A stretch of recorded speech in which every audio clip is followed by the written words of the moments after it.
Good afternoon. Welcome to the special meeting of the Orange County Board of Supervisors for Thursday, February 15, 2018. To begin with, I would like to state for the record that Supervisor Lisa Bartlett is teleconferencing in today's meeting from Sacramento. Supervisor Bartlett, can you acknowledge that you are patched in at this time? She is not yet patched in. So what we can do is this. We do have quorum at this point. We will begin our meeting and go ahead and start now with the invocation by Supervisor Spitzer and the Pledge of Allegiance by Supervisor Steele. Please stand. Thank you very much, Mr. Chairman. Would you please join me in prayer? Lord, please bless all of us today as we seek clarity and guidance as we address one of the most important issues facing us, Orange County's homeless issue. We have some real opportunities today, and please guide us in that decision making. Our hearts certainly go out to the victims of the horrific shooting yesterday at the Marjorie Stoneman Douglas High School in Parkland, Florida. We pray for healing for those families and the devastation it's caused to those communities. We pray for all victims of unnecessary crime and violence, and we ask for resilience and strength for all those affected by crime. We pray in your name, amen. Amen. Supervisor Bartlett, are you patched in now? I am, thank you. Sorry for the delay. We were running late at the governor's office. Not a problem. We are back in session on the special meeting for the Orange County Board of Supervisors. Supervisor Bartlett, can you acknowledge that you are patched in? Yes, I'm here. Thank you. Thank you very much. County Counsel, please report out our closed session item.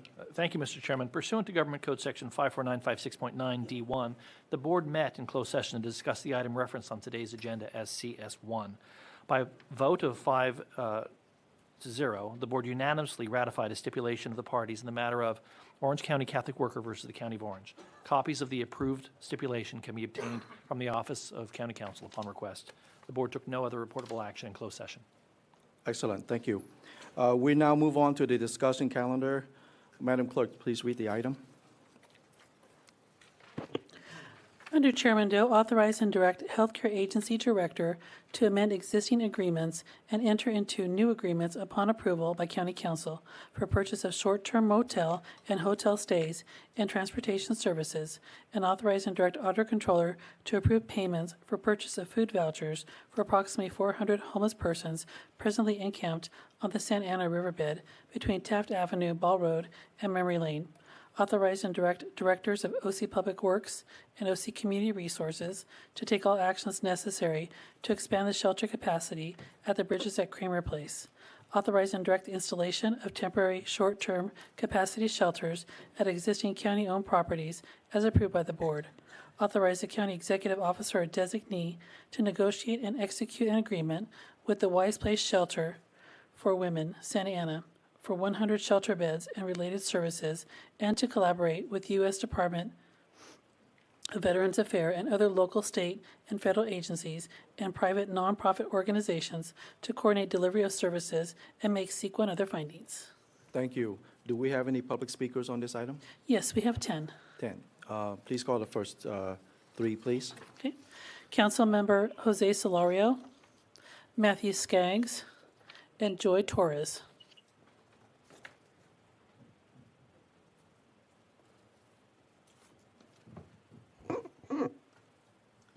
Thank you, Chairman and board members. We actually have two speakers with cards, if it's okay. We'd first like to start with our city manager, who has a letter on behalf of the city, and then I will continue. Good afternoon, Chairman Doe, members of the board. I want to thank you for the opportunity to provide input regarding this proposed resolution among the parties in the above referenced matter. The city is supportive of this multifaceted plan as publicly described and welcomes the opportunity to contribute to its success. Among the key components of the plan is the provision of additional shelter beds and related services at Wise Place, a transitional housing center for women located in Santa Ana.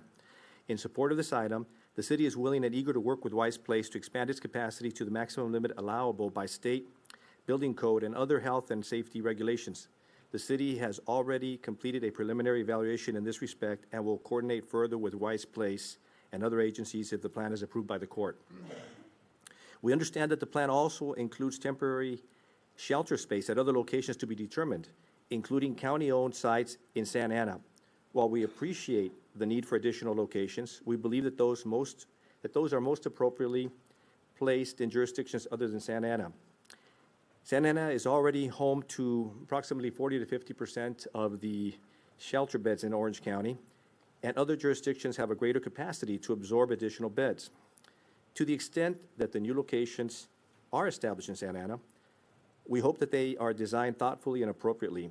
Accordingly, the city is opposed to designs featuring exposed housing, large tents, or any other features that are aesthetically incompatible or imbalanced with neighboring land uses.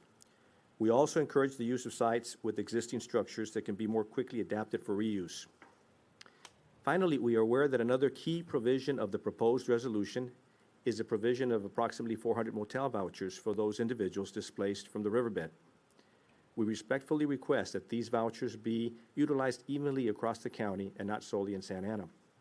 We again recognize that there is no one complete solution for all those experiencing homelessness, but are enthusiastic about the potential for this plan to make meaningful impact, and we also look forward to our continued partnership with the county in developing other initiatives in combating homelessness.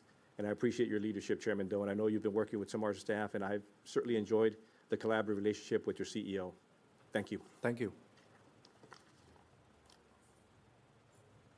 Council. Thank you. That was our new city manager, Raul Godinez, and he comes with a public works background, so he's been doing fantastic. Chairman and members, progress doesn't always come in a straight line, but I do think we are making progress in addressing this homelessness crisis. And Chairman Doe and the rest of the supervisors, I thank you for your leadership in this very complex thing. As mentioned, the city does have some concerns with the vouchers, and we have our share of motels obviously here in Santa Ana, but we'd like to see the county work with as many cities as possible in ensuring that there are vouchers used countywide. With respect to the new housing that needs to be provided, and you heard some figures from our city manager. Another way to look at it too is Santa Ana, we're about 10% of the county's population, but in terms of the load, at least by earlier estimates, there's thoughts of Santa Ana having 50% approximately of the new load of housing. That obviously does not seem fair, especially given we've done quite a bit in the past and we have additional affordable housing units in the work as well. Geographically, the number is even stronger. We are 27 square miles, Santa Ana is, and that only represents about 5% of the county-wide's total geography in terms of acres. So again, for us then to shoulder an additional 50% of the burden is significant. Also, any new beds that do get created in Santa Ana, I think we also need to have, in addition to a short-term view, a long-term view that the beds that are currently at the courtyard and the folks that are at the Plaza of the Flags, those places aren't humane either, and they're not safe. And so as we create new opportunities, we have to think about at some point how that transition occurs over time. Also, regarding the land near the Orange County Registrar of Voters, City Council Member Sarmiento, who couldn't join us, wanted to raise concerns and a reminder that in the past there was a shelter proposed for that same area, and so many of those same concerns continue to this place.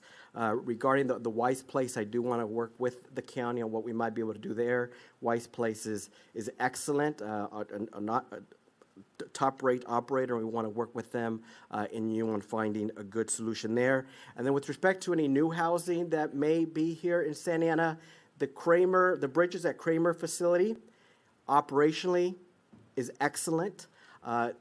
The style is excellent. I mean, you almost can't recognize, if you go visit it, and I do encourage everybody to go visit it, you can't even recognize that there's a shelter there. In fact, it's probably cleaner and safer than it was before. So any future things, whether in our city and in others, need to think about that.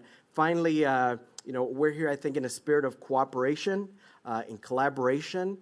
This problem didn't happen overnight. It's not going to be solved overnight, but by working together, we can continue to move the ball forward. Thank you so much. Thank you very much.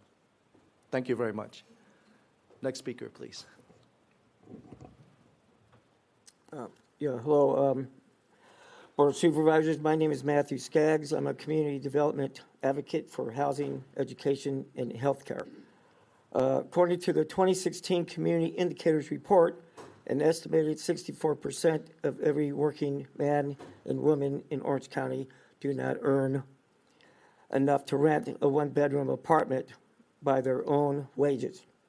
That's an estimated 900,000 people that can and may go homeless each and every month. Most of these are not drug addicts, alcoholics, or just lazy people, but the average working man and woman. We need a community safety net that works for most people, or else disaster is looming around the next corner. We already seen that, what's coming up right now. But we also know that the county has $745 million in reserve. So if the money is managed correctly, we as a community can prevent our streets from becoming a slum or looking like a ghetto. I believe that one of the most important aspects of a community safety net in Orange County must have a solid foundation in support services. Having a roof over one's head is a first step in someone or a family being capable of fully implement a self-sustaining lifestyle for a lifetime. Someone experiencing being homeless must be in agreement to stay sober and be willing to attend workforce training for the purpose of certification, which is paid for by the state of California. And to be perfectly honest, not every homeless person wants to or desires to be retrained or even to due to disabilities and other factors. Out of compassion, in reality, that must be taken into consideration. Regardless, Santiago Canyon College has agreed to come to high schools in your respected districts and enroll students for just that purpose. The city of Orange began doing that exactly this year. So anyways, that's why I'm proposing a dialogue with a nonprofit organization, Solutions for Change, which has an impressive 93% success rate, keeping those enrolled who graduate after completing a 1,000-day residential program and stay in a sustainable lifestyle for years after completing the program. Thank you. Thank you. The next three speakers after Joy Torres are David Duran, Jordan Hoiberg, and Joshua Collins. Hi, I'm Joy Torres, and I am on the Orange County Mental Health Board, and I'm here to talk about the mental health part of it. One of my suggestions is we have 375 graduates that graduated our paraprofessional mental health class. I would like to see, because with this overwhelming response to the riverbed of having 400 people, we only have a limited amount of staff availability, and we have a lot of peers that are willing and able to assist and help and are trained, and our county can train the rest of us to be professional and assist in getting these people and doing some of the things that the court has ordered for us to do. And I think it's only appropriate because my story is back in the 90s, I was homeless on 3rd Street, and I had to be held accountable for my actions of being homeless, where, you know, and if it wasn't for people at MHA and the County of Behavioral Health, I would not be where I'm at today. So I would really like to see more accountability being put on the person rather than on the county or on you guys, because it's not your guys' fault. You know, you guys can only do so much. But if we all work together, I think we can make this Orange County a little bit better place. Thank you. Thank you.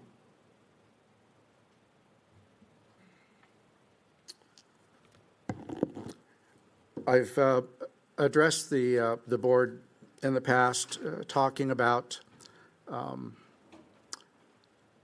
the fact that there's been inactivity, inaction, and I want to thank the board for taking positive steps.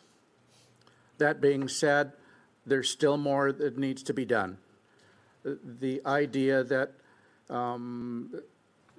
many have been displaced from the riverbed prior to this most recent agreement that are now in the cities, in Santa Ana and other cities, that there's substantially more that's left to be done.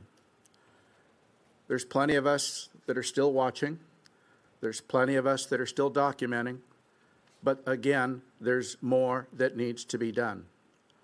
The idea of hotel vouchers and food vouchers are great. Please don't misunderstand me. Those are very necessary items. But looking at all things, there's some negativity that comes along with that. The idea that the community is dissolved, the idea that people will lose, potentially will lose personal property, the idea that they're abandoned or separated from food resources, from medical attention, from family because of the displacement.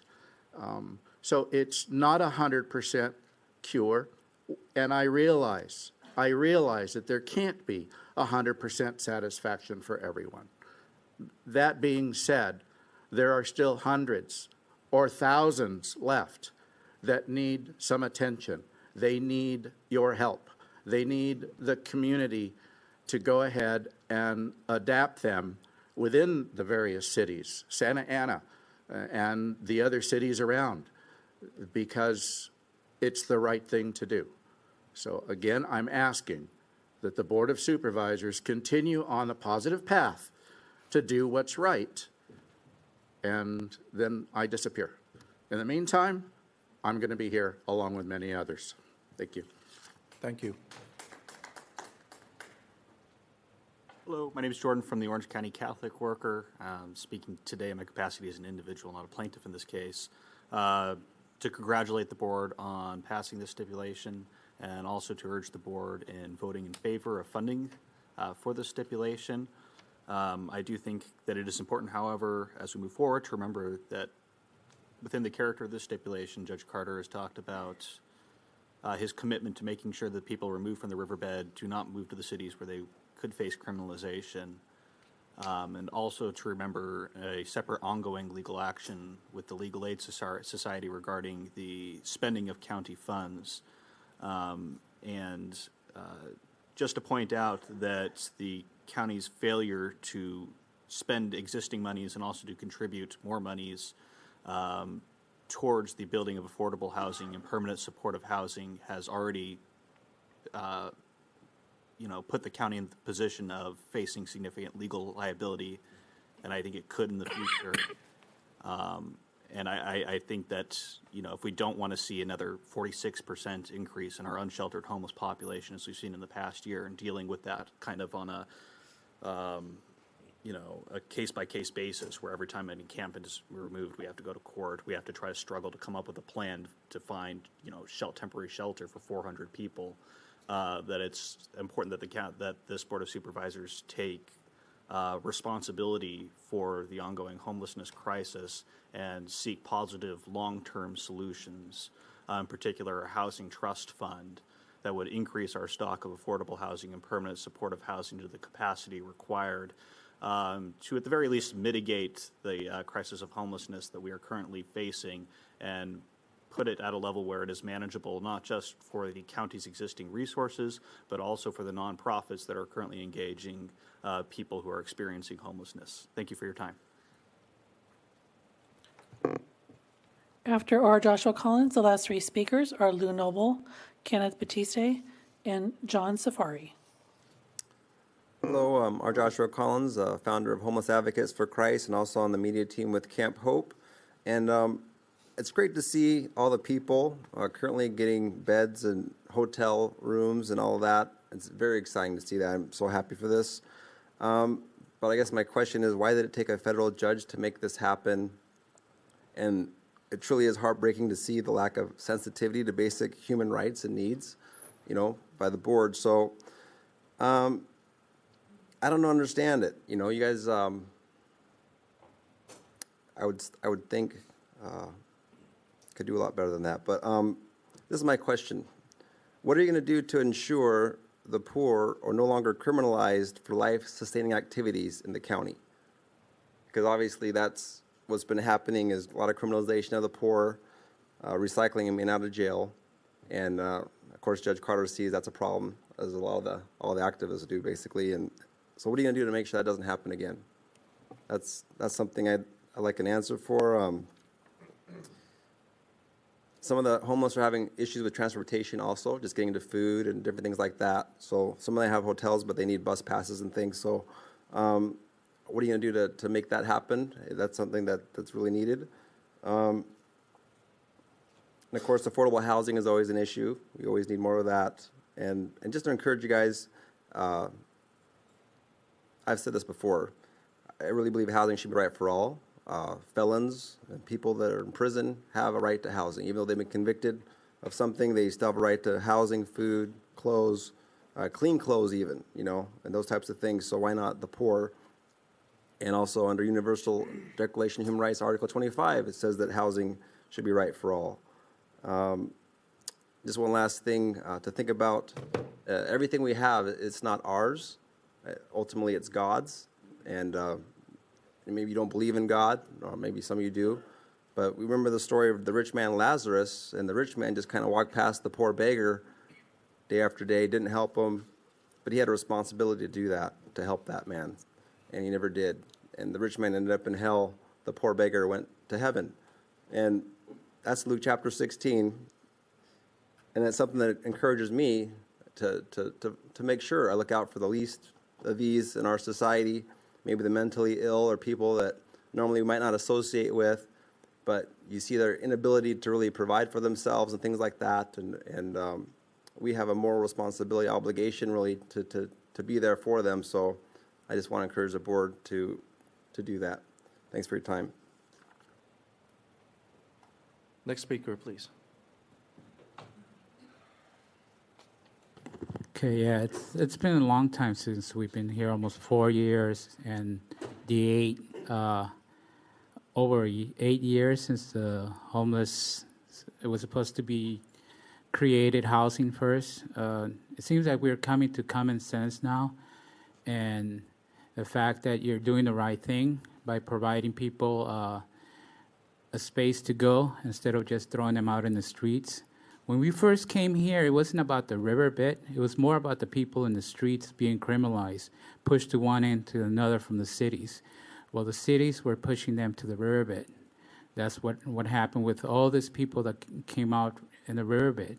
They just didn't come out from, just anywhere. They were in hiding. They were under the bridges, and when you pull those people out of there, they were more visible. The homeless community don't want to be in the community itself. Most of them are ashamed of their circumstances because they lost everything. 2008, we had a recession that really didn't go away with a lot of people, didn't get back on their feet. A lot of people make wrong choices. And instead of, getting up, all they needed was probably a helping hand, which they really didn't have. You have to realize that the chronically homeless have lost their houses for 10 years. They've been out there, or even less. But once we become that, and you push them from one end to the other, the cities start criminalizing them with these camping ordinances that are actually unconstitutional. That's what I came here, because their constitution is my constitution. Their Fourth Amendment right is my Fourth Amendment right. So do I want to be treated that way if for any reason I lose everything? No, but, I really thank you that you've done, just a bandage, which I said before, but it has become a really big wound, and I hope that, we transition everybody to get back on their feet, the mentally ill. And the people now, because of their chronically homelessness, they need time to get back into society. And that's why we actually ask for the alfresco gardens concept, because that's easy to just, put out while they're transitioning into housing.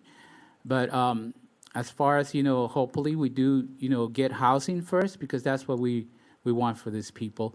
And it's not just giving them a free housing, but developing them to be part of society once again. Thank you. Hi, my name is John Safari, and I'm with Artists United to End Homelessness, and we've been out here for quite a long time, and I would like to say thank you. This is a great first step, but that's what it is. It's a first step, and there's a lot more people experiencing homelessness in Orange County than are living on the riverbed, and I don't want everything that we're doing to just focus on the riverbed, because there's hundreds of other people out there that also need these resources that we know we have the money, and it's just sitting there. So I'd like to read a poem that I wrote last year when we moved them from one side of the riverbed to the other. Take a walk along the river's trail. Move the tents to no avail. Little do they realize, each is a house for a pair of eyes. Will you ever realize, or continue spreading more lies? In the wake, public works mistake. Misguided hate perpetuate. We're band-aiding a bullet wound. The bleeding, not over soon. Hateful words take place of hugs as we sweep the dust under the rug. A society so self-absorbent, they're all yearning to feel important. Remember that. Everybody's yearning to feel important, and we have the ability to do that. Thank you. Any more public speakers? No, Madam we Clerk? don't. Okay. Thank you. Colleagues, thank you for your participation today. And also for your votes to support the stipulation. I call for this special meeting and agendize this item so that we can fund the efforts that will be necessary to fulfill the commitments we made in the stipulation. Before I open up the floor for discussion, I would like to set the stage a little bit. We didn't get here really on our own or with just opposing counsel. This is the collective effort of a lot of people bringing a lot of their collective wisdom and good faith into the process. First and foremost, with the guidance of Judge Carter in federal court here in Santa Ana, the cities, but definitely in no small part, our county staff. I have never seen a resolve that I had witnessed in the last few days while we have been in litigation. They, together with Judge Carter and opposing counsel and county counsel from the county and county departments, they work late into the night every day this week. And that's just for the litigation part, not the preparation that led up to it as well. And the good judgment that they exercise in guiding the county through the negotiation. But I want to really highlight the active participation of cities as well in this process. Being present, participating, giving input. Even cities that are not part of the litigation, in particular Santa Ana. I really appreciate Councilman Villegas coming in Tuesday morning to meet with me and City Attorney for Santa Ana, Sonia Cavallo. And Ms. Cavallo actually went to court and testified before Judge Carter.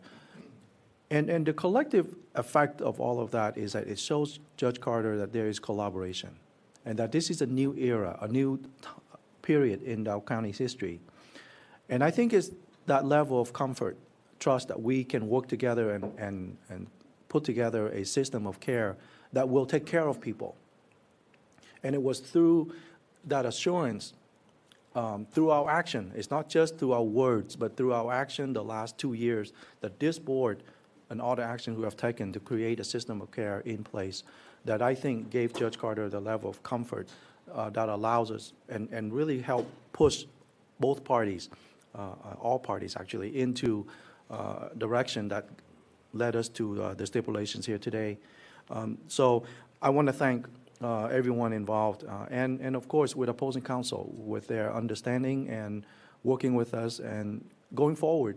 At least we know that we are exercising good faith and the next 30 days will be the time when we will look at how effective we are and hopefully make adjustment. And together we'll work, together go forward to put together a real effective system for the county. Ultimately, this is for the county. This is not for any one particular city or any group or any special interest group. This is for the people of the County of Orange. And so I am very glad that this is a very huge first step in that direction, and I hope to get your support. With that, Supervisor Spitzer. Yeah, I'll second your motion if you want. Yes, that is my motion. Thank you. All right, for discussion, thank you so much. So on Tuesday, it was really phenomenal. I was over in the courtroom, and I had no idea which direction this proceeding was going to go.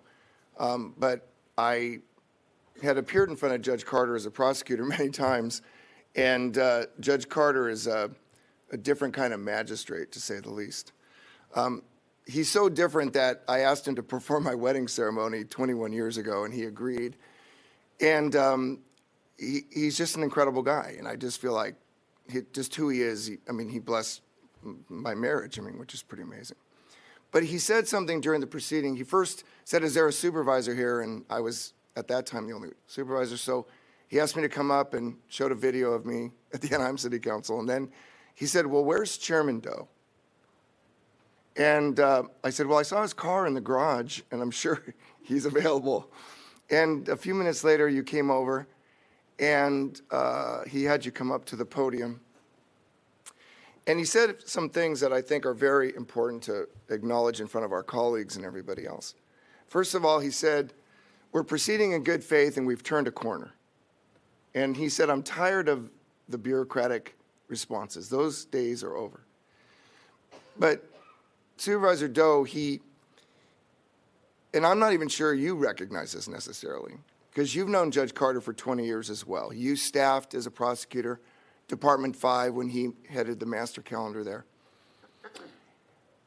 And I honestly believe what I'm about to say, that all the good work of the staff and our staff attorneys and all our counsel and, the phenomenal work of Marianne Van Riper and Laura Knapp and Kayla Watson, our attorneys are second to none. But I do not believe we would be here at all if it wasn't for you. And the reason I say that is because Judge Carter kept admonishing plaintiff's counsel that they did not have to get every single assurance, either in writing or on the record, because he said the county is proceeding in good faith. That is a phenomenal statement from a magistrate, right? Because you, myself, Supervisor Nelson, a lot of others in this room, we were schooled formally to be adversaries. We got our degrees basically to argue. And yet, Judge Carter changed the entire dynamic and said we're operating in good faith. And there were days in our profession when a handshake meant something. And I think that's what this is. I think this is a handshake, good faith deal. But the only reason I believe he's gone as far as he did is because of you, because of his relationship with you for 2 decades. And that he knows because of how you've operated as an attorney in front of him and as an elected official, that he can trust and take what you have told him. As chairman of this board, you will deliver in good faith what you said will be delivered. And then I watched you in all those private conversations with the attorneys and how you led that conversation and how, without the judge in the room, you made certain representations that you would present to your colleagues, and you would do that in good faith. And as a result of your action, you got a 5-0 vote from this board on that stipulation. As chairman of this board, you led us in that direction. When we hear from the public and they talk to us about not doing enough, what is only fair to acknowledge is how much we have done at the riverbed, how many services we have put into the community, how much we have tried to help people. But we got to a crossroads where there was a group of people who were not going to leave under any circumstance. And what I admire so much about Judge Carter is he walked the riverbed for over 4 hours yesterday, and he told people the following. He said, I can't tell the executive branch and the legislative branch, us, whether or not they can tell you to leave. They have that authority, but I can tell them they have to do it humanely. Now, the truth be told is we've always wanted to be humane as a board. But we're at a point in time where there's a group of people that need the hammer of the federal judge. It's not that he's hammering us. His order is the leverage over those who have heretofore not sought the services that we have been offering and the opportunity. A woman came up yesterday to Judge Carter who had just gotten out of jail. And I said, ma'am, I want to help you till the cows come home, but you've got to invest in yourself. Another man came up and quite honestly, like my cousin Patsy, was talking stuff that didn't make much sense. And there was another woman with 6 dogs, and the judge was like, I can't accommodate 6 dogs. But I will accommodate 1. And so I will just tell you, Mr. Chairman, the other phenomenal thing about this stipulation, there's no order. Do you notice that Judge Carter has not made one order in this entire process? It's been through consensus and team building and your leadership and the plaintiffs and the defendants being on the same page. We want the same thing. We're not arguing about outcomes. So this is a very significant moment.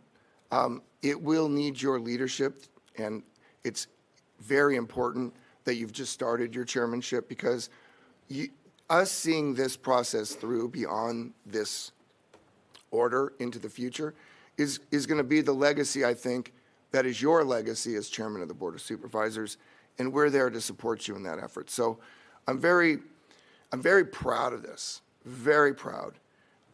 And I'm very proud that Judge Carter has, in some ways, he's not a partner, he's an overseer, but he has made it possible for actually the county to advance the interests that heretofore we haven't been able to, with all of that universe of folks who need our help. So thank you very much for your leadership, Mr. Chairman. Thank you, Supervisor Spitzer, for your kind comments. Anything else before? Supervisor Bartlett, would you like to say anything? No, I just feel that I appreciate all of the work, Supervisor Spitzer and Chairman Doe. I know it's been a heavy lift. I've been in Sacramento the last couple of days, so I wasn't there to help out, but I really, really appreciate all of your efforts working with Judge Carter and coming to this resolution. And I think it's a great first step for the county to really make a significant impact in clearing out the riverbed and working with that population to get them back on their feet again. So I'm really proud of our county's efforts, and I want to thank county staff as well. Thank you. Thank you. I just want to take 30 seconds to say that I'm blessed to be in this position in a rotation to be chair. Whatever we accomplished today wasn't by me. This is really I am the face of the effort that we all have taken for the last 2 years as this board. All of the things that we use, that I represented to Judge Carter, that support his good faith belief in us, is because of what we have done as a board for 2 years. And also, we sit up here representing really the work of the 18,000 employees we have, and it was through their work that put us in the position where we succeed. So thank you for the kind comments, but I really am not that responsible for it. It's just really all of us, what we believe, the collective effort for all of us, and credit to all of us as well. So with that, we have a motion and a second. Any opposition? Item passes. No, we don't. Thank you. Perfect. Thank you. That concludes the public comment section, and that concludes today's special meeting. And the next board meeting is, the regular board meeting is scheduled for 9:30 on February 27th, 2018. Thank you. Meeting is here adjourned.